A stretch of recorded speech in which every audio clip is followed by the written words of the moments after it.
Such a joy to be with you here today, Layla. We are going to be talking all about boundaries, burnout, the difference between self-esteem, self-worth, and self-confidence. And I'm very excited. And we're going to start with an introduction. So, Layla, do you want to share who you are?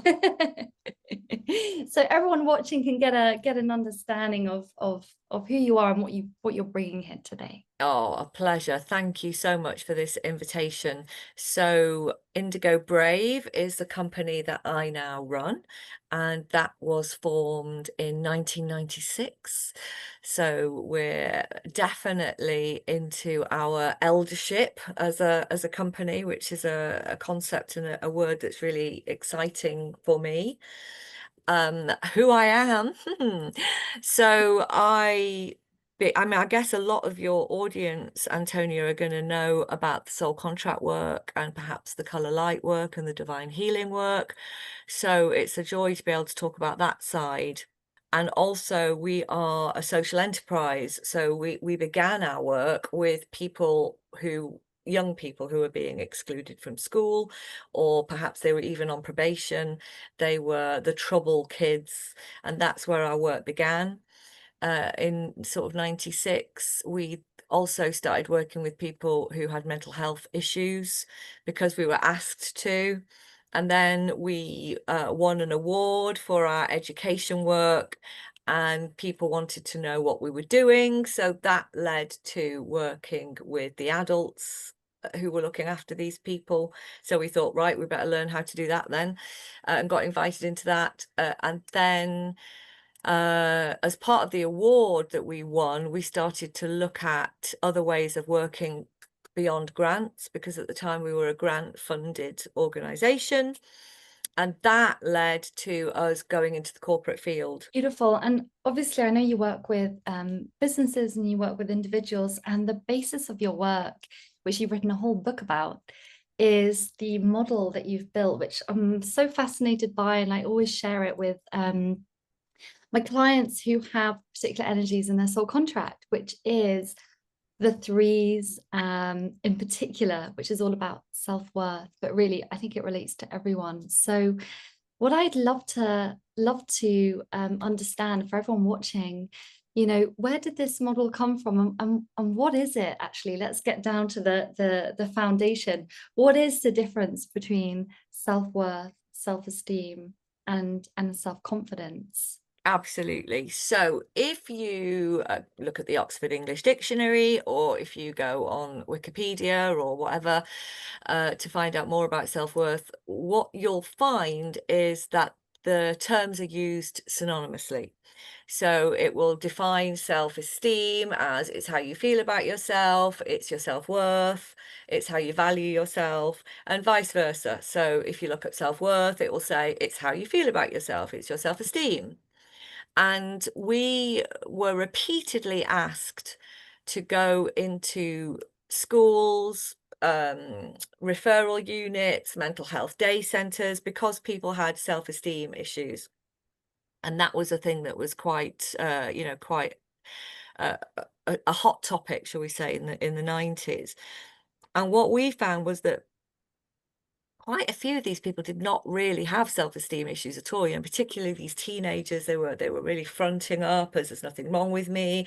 I'm great. My mum says I'm great. I'm fabulous. They had actually a very inflated sense of their self-esteem. Yeah. So this was starting to interest us. It's like, okay, well, how come people think they've got self-esteem issues when we're being met with this energy as we walk into the room of quite the opposite? And we started to dig in really to the difference. And what we found, and I will completely admit that this model was just channeled. It just absolutely dropped into my consciousness as a complete system in a meditation. And it just showed me that self-esteem is actually something that should fluctuate. It should not be high all the time. And this was quite revolutionary with the people we were working with, and the teachers and the mental health daycare professionals that were supporting the people that we were working with. there was a commonality of self-esteem should be high. You know, good self-esteem is high self-esteem. And what we found was it's really important that self-esteem fluctuates because it is the doing level of existence. And sometimes we do great, and sometimes we do not do so great. And that's fine. And we need to teach our children, particularly as they grow, that self-esteem is something that ebbs and flows. It comes and it goes. It's the world, if you like, of form. Whereas self-worth is a deeper level of existence. And that should not fluctuate. That should be Yeah. unassailable. Your self-worth is who you are. Mm. It's your being level of existence. It's the foundation. And that is not something that should come and go with the ebb and flow of daily life. It is something that is solid. It's there. It's inside you. So we say we breathe, therefore we have worth. It's enough. It's a being level of existence. And then the doing level on top, that's more in and out. That's more, hey, sometimes I do great, sometimes not so much. And the first title of my book actually was Why Good Self-Esteem is Bad for You. But the publisher threw it out as being too complicated and too confusing. But, you know, trying to keep your self-esteem good all the time is exhausting and impossible. And it leads, of course, to the imposter syndrome, where we're trying to keep our esteem high all the time, but underneath, we know it's not true because it's coming Mm. in and out. So when we really redefine self-worth and self-esteem, when we really extrapolate them to being different, then it's possible for us to hold our self-worth as unassailable and face into where our esteem, quite rightly, sometimes drops. Sometimes our self-esteem drops and it isn't correct, you know, because of our conditioning, because of perhaps our childhood, because of trauma. And that's also a thing. So it's not, you know, sometimes we have to look, well, actually, no, I did do okay there, and that's actually fine. So I'm not saying it always is right when our self-esteem is low, but sometimes it is right. And Yeah. I end up with lovely phrases like, I wonder what a great person like me, I wonder why I messed up so badly there. I always think of it like playing a tennis match. You know, sometimes you win a tennis match and sometimes you lose. Just because you lose, which is the level of doing, the self-esteem, doesn't mean you're bad at tennis or you're bad at your core. It just means that you didn't do well on that day. And I also think sometimes we make decisions or take actions or do things from a lower consciousness level and a higher consciousness level. So it's like, you know, as you said, the ego can sometimes be a little bit in control of our actions sometimes, and we do something that isn't such a conscious action. We're all human. And then other days we do things which is from a higher plane, a wider perspective. Yes, And I love that. And that analogy of the tennis match is great. And of course, it can even relate to point by point in a tennis game. You know, just because you've lost that point, it doesn't mean. And the moment you think, oh, I'm a bad tennis player, guess what? You're going to lose the next point. yeah, absolutely. And you know what's really interesting is I notice within myself and a lot of people that I work with and come across and friends is a lot of people end up in that very that doing energy. I've got to do more, I've got to do more, I've got to do more. And it's the leading to the imposter, leading to the burnout. Would you say for those people who always have this, I've got to prove myself, I've got to be better, I've got to do better, would you say that they are acting without a strong foundation of self-worth? I think you mentioned sometimes there can be holes in our foundation of self-worth. So I'd love to understand that a little bit more deeply. Yes, I mean, the thing I love about this model and why it's still the foundation of our work nearly 30 years on is that it doesn't seem to matter how deeply I go into it. The model's got what it needs. You know, it's like, whoa, that's there too. Yeah. So you mentioned holes, and that's something that came into my awareness a little bit later. If there's a hole in our self-worth, So let's go back right to childhood. If my caregivers, my parents, gave me more love when I did something clever or impressive or useful or nice, particularly if we're girls, unfortunately, but that's a whole nother topic. If we behave well and we get love, then we start to develop a neural network that says, oh, that's how to get more love. That's how to get more appreciation. That's how to be of more value in the world, is I do. Yeah. Yeah. And particularly if our caregivers were perhaps emotionally quite young, or they didn't have access to all this wonderful work that you do, Antonia, and that our colleagues do, it wasn't around, was it? So, Yeah. of course, we can be compassionate with our caregivers, but if they didn't support us to feel worthy for being, Mm. just for being. So in those infant days, those infant months, if our wiring didn't develop a sense of, I am worthy just because I'm here, Yeah. and that's enough. If we didn't get that wiring, then that wiring stays a little, shall we say, underdeveloped with a few gaps and a few holes in it. And then the doing comes on top of it.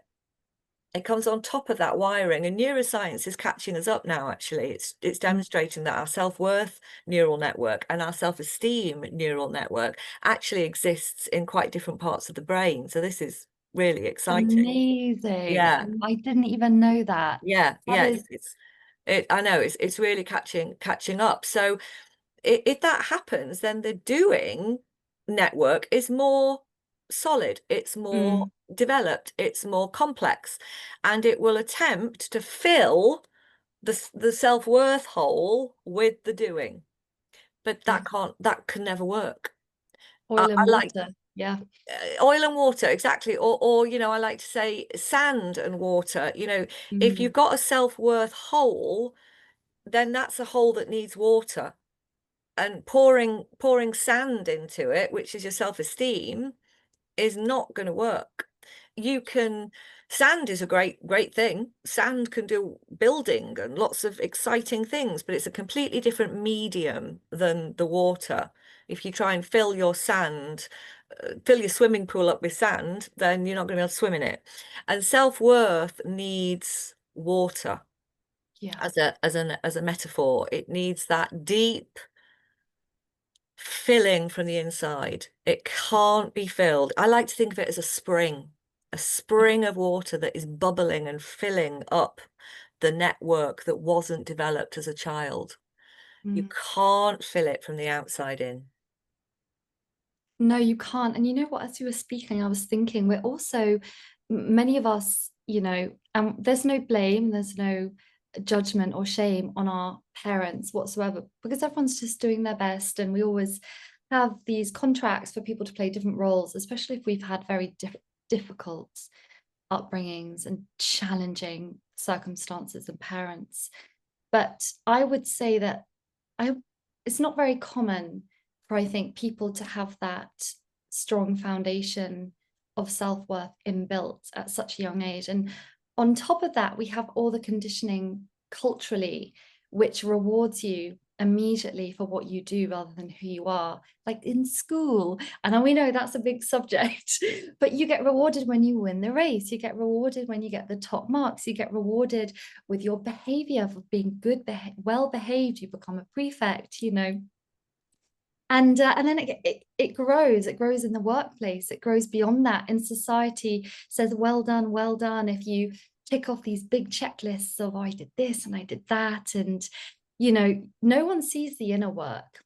And maybe honestly, there's some resentment with that. But if you haven't ticked off those big life milestones of achievements and things, but you're actually doing a lot of work internally, you know that's tricky as well. That's quite a challenging thing.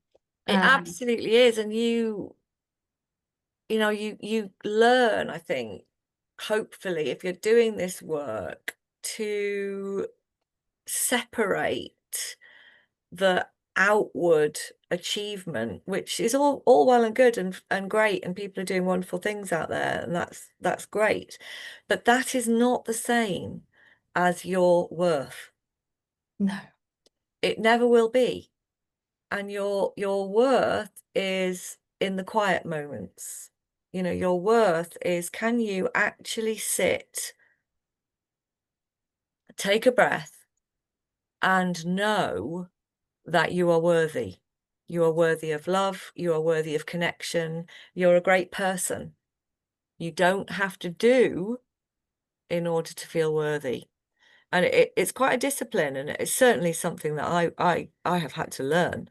You know, it's great, isn't it? You always teach what you most need to learn. Yeah. And this, when I saw this in the young people I was working with, when this model came through to me, it was like, bing, absolute light bulb going on for me, because I did not have that self-worth internally wired or built in. I needed to learn that and to create that, which is great, because it then means I can support other people, because I've had to learn it myself, so I know how to build that and how to have it separated. I like to call it a membrane. So you Mm. need a good membrane between your worth network and your esteem network. And Yeah. that membrane is a very, very clever piece of equipment. It's a semi-permeable, intelligent membrane. And I'm Mm. reliably informed by a client of mine who has a PhD in biology that this does actually exist in nature. And Mm. the reason it's semi-permeable is, when you build from a worth place, then there's the membrane, then there's your esteem, then there's your confidence. And your confidence is on the top of that triangle. Now, your self-worth can feed in to your confidence. So energy can pass through this membrane up to create confidence. Mm. However, if your self-esteem drops, which might be utterly appropriate, it does not penetrate the membrane into your worth. Absolutely. The one-way system. It's a one-way system. And that means that when our self-esteem is low, we can still generate confidence, because our worth is unassailable. Yeah. And our worth can feed our confidence at that point, which ironically can also help us to build back our self-esteem. It's like, That's, okay, yeah. we're still a great person. Look, we can still face into the world and do great things. And oh, look at that. We start to feel more confident, and then we can do something more effective, and our self-esteem starts to grow again. I was going to ask, confidence is the top of the triangle.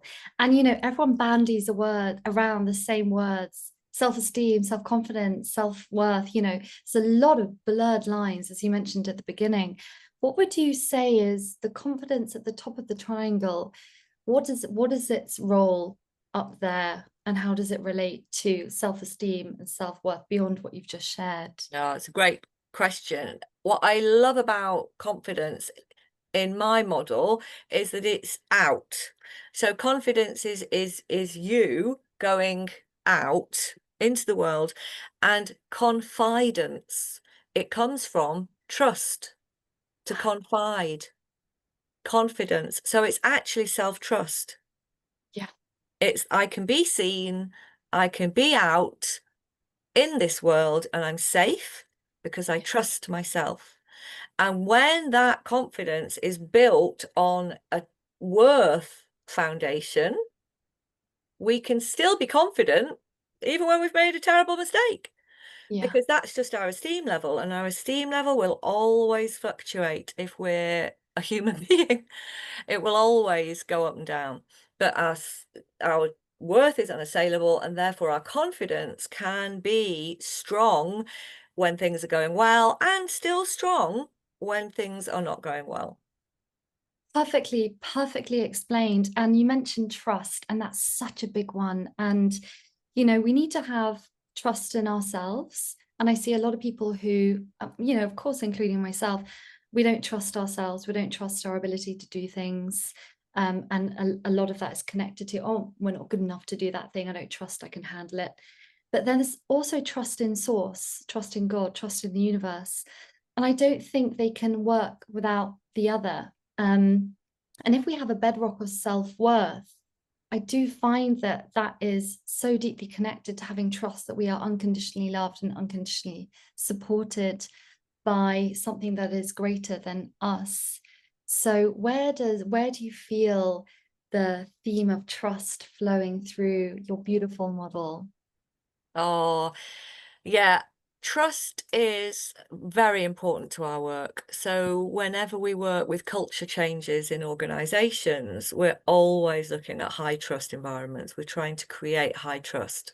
So trust is really a really powerful um, energy of communication. It's a really powerful glue that can support fast communication, authentic communication. It's really important.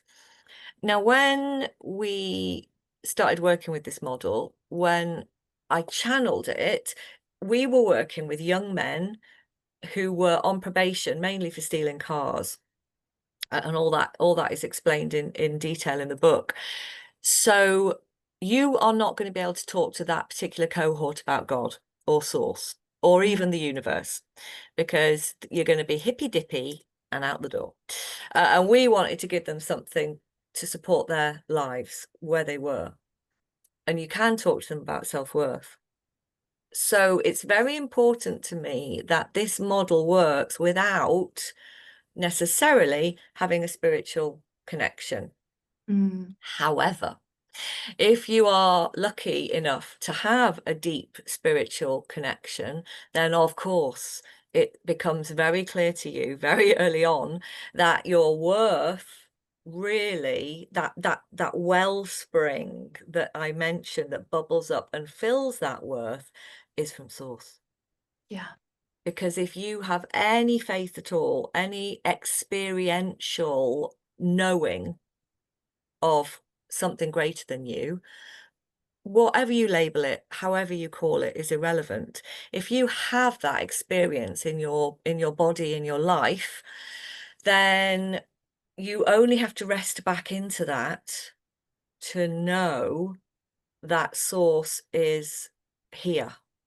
yeah, Source is providing you with that fact of worth. It's factual because source has made me. Source has allowed me to be here. Source has created me. I mm, am of source. So how could I not be worthy? yeah. And that's the bedrock, really. I always say to people, I am enough, I am worthy, but it's really, that just that Wayne Dyer's statement of I am there, I'm here, I'm alive, I'm breathing, therefore I am. And then all the other things add on. I'm loved, I'm worthy, I'm supported, I'm here, I'm present. Oh, I love it. It's the core of it all. I am, therefore I am.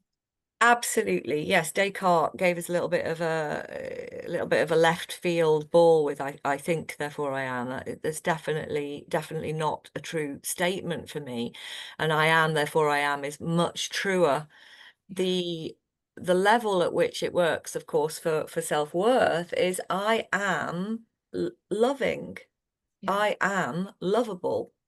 I mm, am, and you can start to develop those concepts of things you know to be true about yourself. yeah, And that doesn't mean that every single day I'm going to be able to do the thing that is the most loving in the moment because I'm a human being. But that's yeah, just at the doing level. That's mm, just the esteem level. So sure, my esteem might drop a bit as I reflect that that wasn't my greatest day there, mm, but it doesn't matter because yeah, it just becomes learning because I'm still loving. I'm still a loving human being, even though I may not have acted in the most loving way possible, because that's what I could do at the time. it's who you are. It's who you are. Your self-worth is who you are. And what would you say for people you know, we talked about a little bit about when the self-esteem dips and having that moment and that presence with yourself to come out of judgment and into self-compassion, which I think is one of the biggest healers of, you know, low self-worth, but also that limited foundation of low self-esteem, but that limited foundation of self-worth. Mm. If someone is really struggling with this on a day-to-day basis of, you know, I don't feel good enough to do this, and I don't trust my ability to do that, and I didn't have a great childhood and I'm suffering because of that.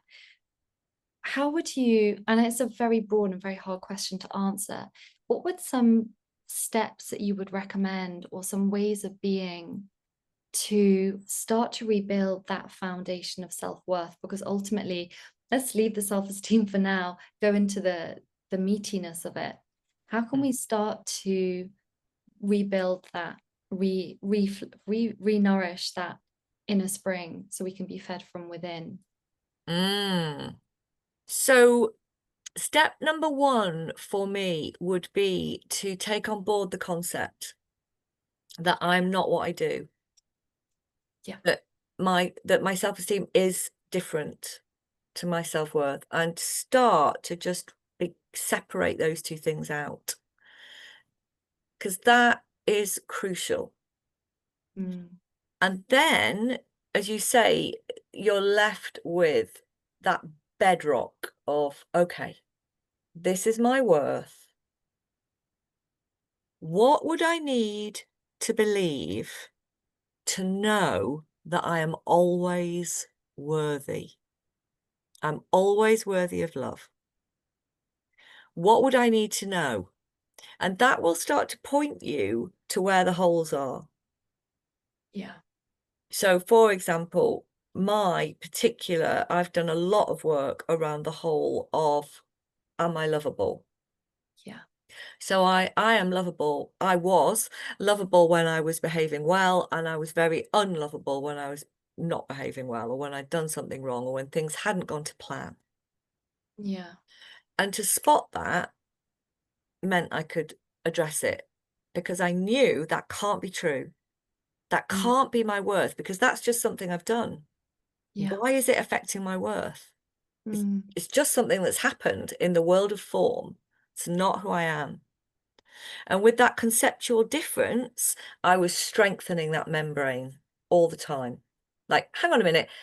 No, get out of my self-worth network and get into my self-esteem. I'm not saying it was great. And yes, that whatever, car crash wasn't great, but it's not who I am. It should be up in that worth bit. So get out of myself. So it should be up in my esteem, not in my worth. yeah, So that membrane strengthening begins when you separate out the concept. yeah, And then from there, I would say the emotional intelligence is very important. mm, So if you consider the emotions of low self-esteem, oh, I didn't do great. I didn't pass the exam. I didn't, get the top mark. I didn't get married. I didn't get the boyfriend. I didn't, whatever it is that you're judging yourself for, that is at a level of doing. yeah, If you feel shame at any of those occurrences, if what comes up is a feeling of shame, and we all know that emotion, whether we want to admit it or not, yeah. if we feel shame, no, it's in your worth. It's Mm. gone into your worth. And you know what? On the scale, David Hawkins' scale of consciousness, shame is the lowest, The lowest. the Yeah. lowest. And interestingly, I remember, if you have sevens in your soul contract, I know we've spoken about this before, good old sevens. I work with a lot of people with the seven energy. At their core, they can carry a very deep shame on a very karmic level within their energy fields of, I must hide who I am Yeah. in order not to expose the rotten, terrible core of me. Because when you have sevens, you're actually here to fully lean into your shadow and fully embrace all the parts of who you are that you find shameful, and you cannot accept them, and you cannot embrace them, you cannot lean into them. Mm. So yeah, that's a big one, shame.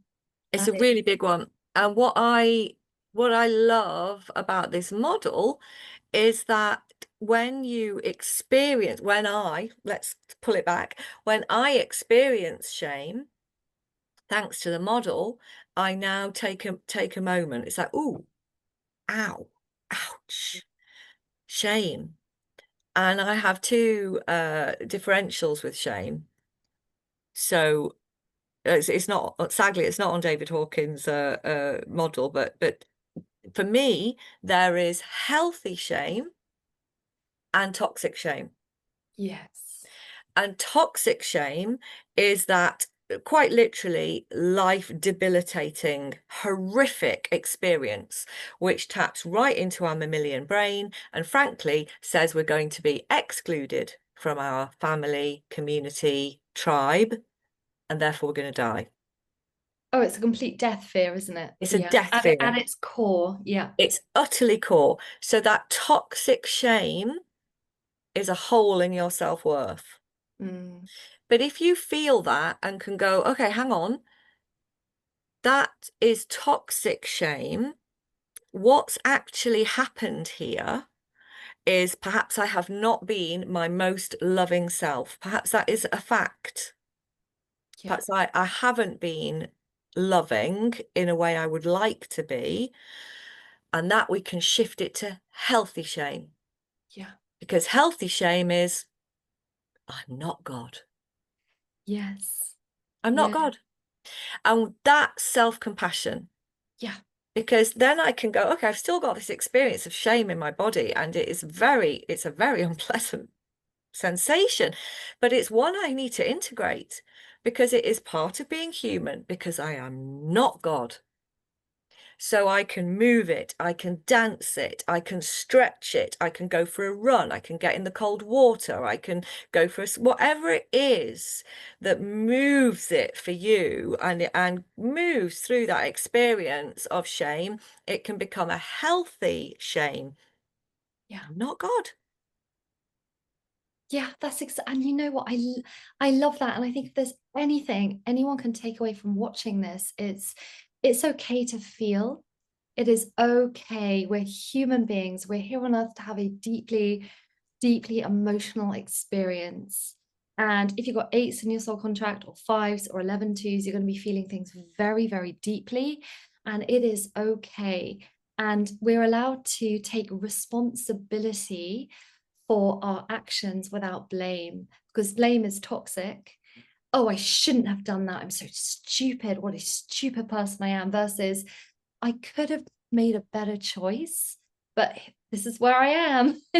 And I'm gonna take that responsibility. And this is self-awareness. It's just about sitting with the emotion, and instead of reacting to this toxic shame of I must escape it, I must numb it, I must avoid it, I must hate myself for it, hide it, go and have a drink, go and eat something, go shopping, go work, whatever we do, tick, tick, tick, go scroll. Scrolling's a big one. How can I actually just sit with it and allow myself to feel it Mm. and not judge it? And as you said, have compassion for it. And then I can respond. And that's so crucial. So you can't feel toxic shame. It's going to really give you that death wish. Yeah, It's literally horrifying. But when you do feel toxic shame, you can go, oh, hang on, that's toxic shame. yeah, That's awful experience in my body. But look, look where I am. I am X years old. You can do your 5, 4, 3, 2, 1 or your EFT or whatever it is that reminds you that I'm not in that experience where I learned to feel toxic shame. I'm not in that schoolyard. I'm not with those parents. I'm not with that relationship. Whatever it was that embedded that reality of toxic shame to you, I'm actually here. And that instantly flips it into healthy shame. so And Yes. then in healthy shame, okay, now I can feel it. Now I can, with healthy shame, I can sit with it because it is a universal human experience, and it only means that you're not God, and that your ability to be able to sit with healthy shame is literally your ability to have huge compassion for the human condition, Yeah. because everybody feels this. And it almost could be called a superpower, Yeah, it is. because if you can sit with healthy shame, that means you can risk embarrassment. So Oh, that it's, means you yeah. can be first one on the dance floor, or you can be out there doing your wonderful healing work that some people are going to hate you for, or you can tap into that superpower, because I can sit with my shame. Yeah. It's so courageous, Layla. And you know what? I was just thinking as you said that, there are two roads when we experience that deep toxic shame. We've got two opportunities. One is the easier road, and one is the harder road. The easier road is to numb, ignore, escape, scroll, whatever it is. The harder path is the more rewarding one, but it is just to sit with it and wait for that deep wave to pass, Mm, come into your present self. As you said, you're not in that situation that triggered that deep toxic shame, and you're here and you're human and you're having a human experience. yeah, And further down the road, I can't remember what that saying is, but harder now, easier later. yeah, Easier now, harder later, because that lesson's 100%. going to come round again and slap you in the face and say, hey, do you remember when we tried to help you understand toxic shame? Well, you didn't get it that time, but it's okay. We're going to give it to you, and we're going to give you another chance. Whoopee! Yeah, exactly. And if you can just, like you're talking about takeaways, if a takeaway can be toxic shame is never true. Yeah. If you can embed that toxic shame is never true, healthy shame, yeah, sometimes we have to sit with that. Sometimes we have to sit Yeah. with the reality that we would like to be better than we are. And we are not perfect, and we are not God. And depending on your numbers, as you'll know lots about, some people will feel that more than others. Yeah. But if you could take away the toxic shame is never true and flip it into healthy shame, the choices that you have around how you deal with that suddenly develop so richly. Oh, absolutely. Because when you sit with something and you give it space, you can then respond. And when you respond, you know, you're using your logical brain. You're not in a panic stress state. We'll do anything to escape those emotions that feel unbearable. So we'll often react, and you're seeing it. God, you see in the world today when people can't handle something and it brings up too much within them, they react and they Yeah, get angry and they shove it back. But yeah, it takes, as you said, it's huge courage, huge compassion to sit with that shame, see it for what it is. You're not yeah, a shameful person, you're not a wrong person. You are worthy and loved. You've had an experience, and you can take responsibility for that experience and how you've co-created it or not co-created it, because there's lots of different things that can happen to bring that mhm. about. But that's it. That's the key. That's the key. And then it becomes what in Indigo Brave we call an AFLO, another kin learning opportunity.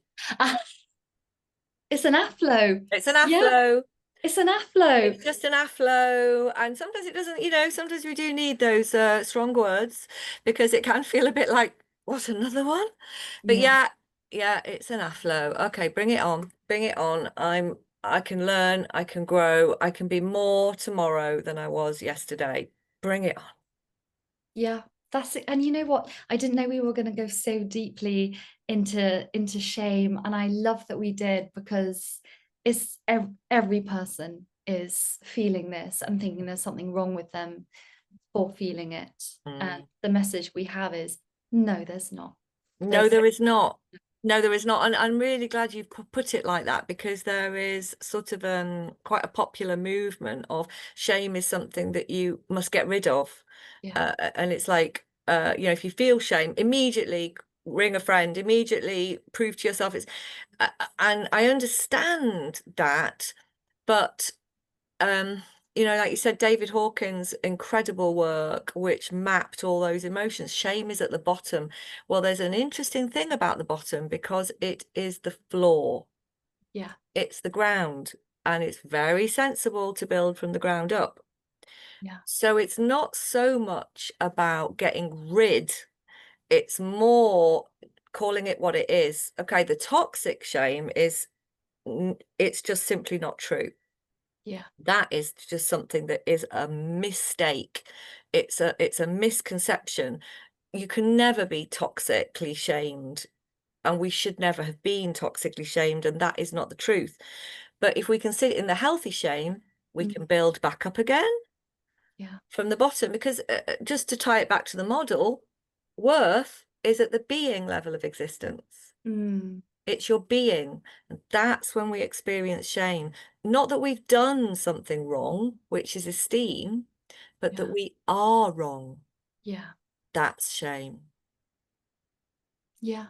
It's toxic shame. I am wrong. I am Mm. bad. I am unworthy. I am. No, never. Absolutely never. You just happen to be a wonderful person who's having a go at being human. And Yeah. of course, we would even say you are, in fact, a multi-dimensional spiritual consciousness who is having a go at being human, and part of the human experience is healthy shame. Yeah. And recognizing the truth of who we are and where we come from, and coming home to that understanding of our true nature.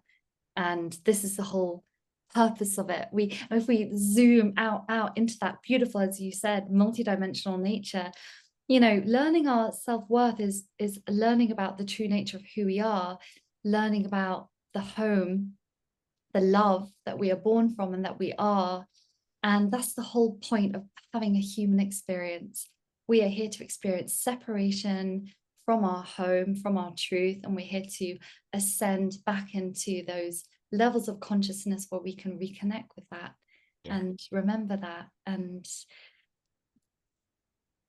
perfect. Beautiful. Yeah. And on that note, Layla, I'd love to share, you know, what would people, if people really resonated with what we've talked about today, and they're saying, oh my God, Layla, she is wise, she's on it, she knows what she's talking about. How can people connect with you and explore some options of working with you and Indigo Brave?